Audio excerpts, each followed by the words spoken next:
शादी करने लायक हो, एक परिवार चलाने लायक हो, समझदार हो, तब जाकर दोनों की शादी करें। एक समझदार है और दूसरा नहीं है, लेकिन बस इसीलिए कर रहे हैं कि जिम्मेदारी आएगी तो समझदार हो जाएगा, सुधर जाएगा, तो ये गलत है। क्योंकि अगर नहीं सुधरा तो तब तो उस लड़की की जिंदगी खराब।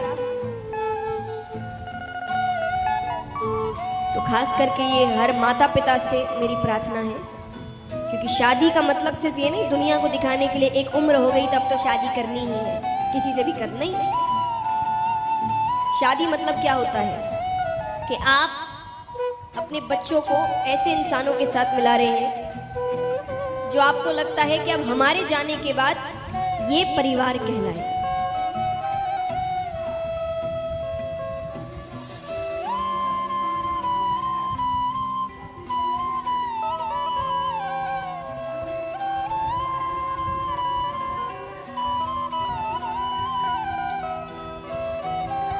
इसलिए जब समझदार हो जाए तब शादी कराओ।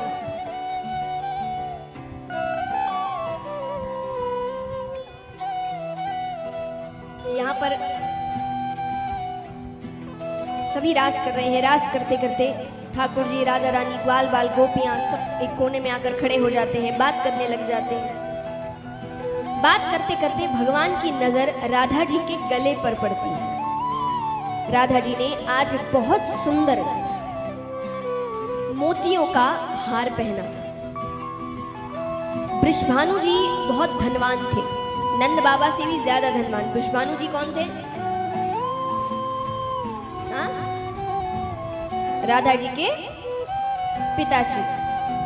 तो वो बहुत धनवान थे, नंद बाबा से भी ज्यादा धनवान। तो राधा जी नित्य नए नए हार पहन के आती थी, कभी सोने का, कभी हीरे का, कभी मोतियों का।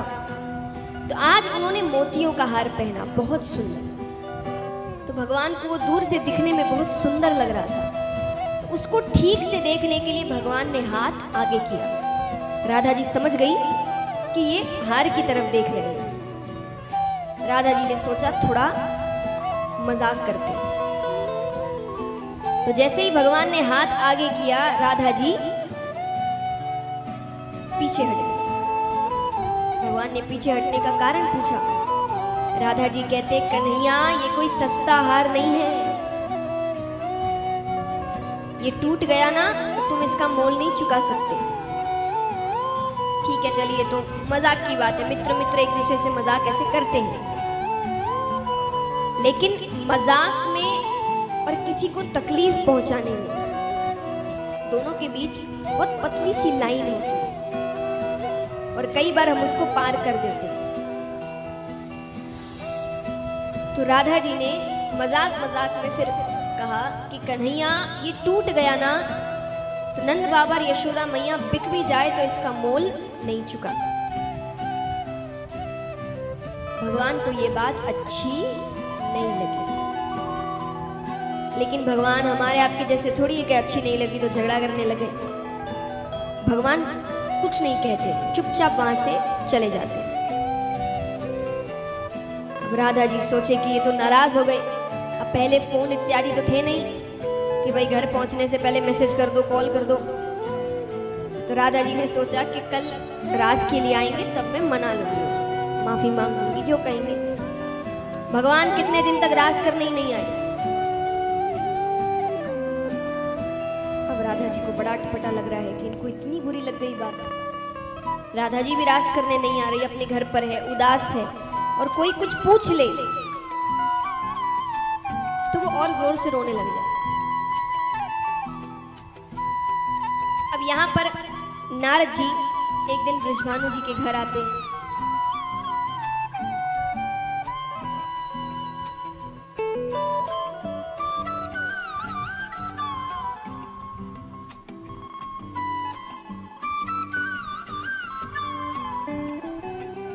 यहाँ पर नारद जी एक दिन वृषभानु जी के घर आते हैं, हालचाल पूछते हैं। राधा जी नहीं दिखती है तो पूछते हैं कि राधा जी कहाँ हैं। वृषभानु जी ने कहा वो कमरे में है, बहुत उदास है, किसी से बात नहीं करती, कुछ बोलती नहीं है, दिन भर बिना बात के उदास रहती है, और कुछ पूछ लो तो रोने लग जाती है। समझ में नहीं आ रहा क्या करूं। नारद जी ने कहा, वृषभानु जी, जब कन्या बिना बात के उदास रहने लग जाए, बिना बात के रोने लग जाए, तो समझ लेना विवाह योग्य हो गई है। आप शादी कर दीजिए उनकी। वृषभानु जी ने कहा, लड़का भी तो अच्छा होना चाहिए। नारद जी कहते हैं, बगल में छोरा, गांव में ढिंडोरा। वृषभानु जी ने कहा, क्या मतलब? अरे बोले, आपके मित्र नंदराय जी, उनका छोरा कृष्णा,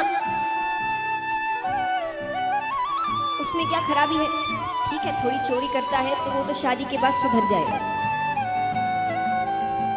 चलिए, ये तो भगवान है, इनकी चोरी तो इत्यादि लीलाएं हैं, कोई बराबरी। तो यहाँ पर नारद जी ने कहा कि अच्छा, जाना देखा घर है आपका, कुछ दिक्कत भी होती है तो आपके मित्र है नंदराय जी, आप जो चाहे उनको बोल सकते हैं, ये ठीक नहीं है, वो ठीक नहीं है, ये ठीक करो। नए घर में तो कुछ बोलने से भी डर लगता है। वृषभानु जी ने कहा, बात तो सही है, तो रिश्ता भेज रहे हैं तो एक पत्र तैयार करते हैं जिसमें लिखते हैं कि वो चाहते हैं राधा जी उनके घर की बहू बने। अगर आपको रिश्ता मंजूर है तो स्वीकृति पत्र भेजिए। लेकिन अब धनवान लोग हैं, खाली हाथ तो भेजेंगे नहीं। तो उन्होंने 108 खोमचे तैयार किए। खोमचे मतलब तो शादी ब्याह में जिसमें सामान रखते हैं ना, बड़ी बड़ी थाली जैसे, परात जैसे होते हैं, तो वो होते खोमचे। तो 108 खोमचे तैयार किए, सब में कुछ ना कुछ रखा। किसी में कपड़े, किसी में क्या, अलग अलग कपड़े, अलग अलग तरीके, कभी कोई कपड़ा, मेवा मिष्ठान, किसी में सोना, किसी में कुछ। एक खोमचा खाली बच जाता है, उसमें क्या रखे?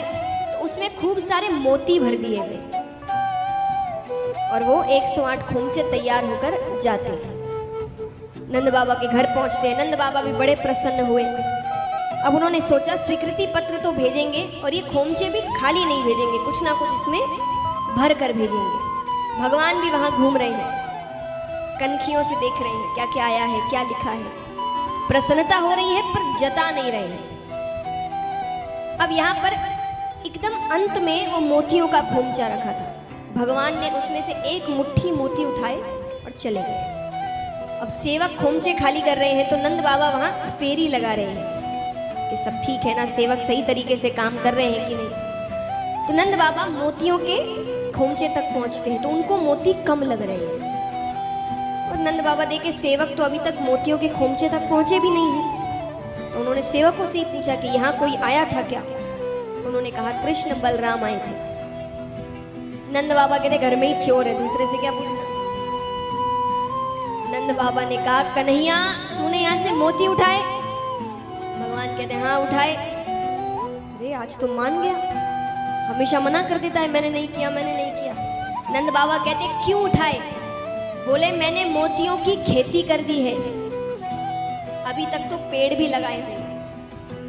नंद बाबा को हंसी आती है कि मजाक कर रहा है। कहाँ कर दी खेती? बोले, घर के पीछे। बोले, जरा दिखाना। और घर के पीछे जाते हैं तो सच में बड़े बड़े पेड़ लगे हैं और जैसे अंगूर के गुच्छे लटकते हैं वैसे मोतियों के गुच्छे लटक रहे हैं। भगवान कहते हैं, अब एक नहीं 108 खोमचे मोतियों से भरकर भेजो। 108 खोमचे मोतियों से भरकर भेजे गए। अब सब पे कपड़े रखे हैं। राधा जी को पता चलता है कि रिश्ता पक्का हो गया है तो एक बार के लिए उनके चेहरे पर मुस्कुराहट आती है। वो आती है देखने ससुराल से क्या क्या आया है।